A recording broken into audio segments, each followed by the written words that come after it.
विरार वसईचे माजी आयुक्त अनिल पवार यांना अंमलबजावणी संचालनालयानं केलेल्या अटकेला मुंबई उच्च न्यायालयानं बेकायदेशीर ठरवले। त्यामुळे ईडीला मोठा झटका बसलाय। न्यायालयाच्या या महत्त्वपूर्ण निर्णयामुळे अनिल पवार यांचा तुरुंगातून बाहेर येण्याचा मार्ग मोकळा झालाय।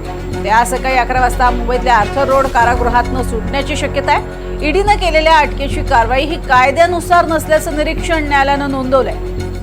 अनिल पवार यांची अटक ही बेकायदेशीर ठरवण्यात आलेली आहे आणि त्यामुळेच त्यांचा आता बाहेर पडण्याचा मार्ग मोकळा झालाय। अनिल पवार आज आर्थर रोड जेलमधून बाहेर येण्याची शक्यता आहे। वसई विरारचे माजी आयुक्त अनिल पवार यांना अंमलबजावणी संचालनालयानं अटक केलेली होती आणि अर्थातच त्यांच्यावरती आर्थिक गैरव्यवहाराचा ठपका ठेवलेला होता। तब्बल 69 कोटींच्या संपत्तीचे दाखले यामध्ये देण्यात आलेले होते।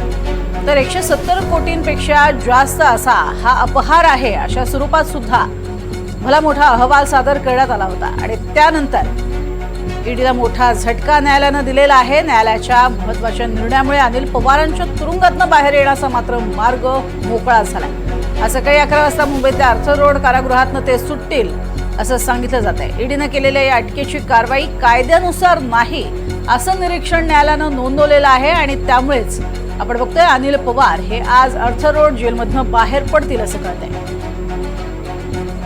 अनिल पवार यांच्या संदर्भात ज्या वेळेला ईडीनं सगळ्यात आधी कारवाईसाठी बडगा उगारला होता आणि त्यावेळेला 1 तास त्यांनी दरवाजा उघडण्यासाठी लावलेला होता आणि त्या काळात अनेक कागदपत्र नष्ट केली असा आरोप त्यांच्यावर होता।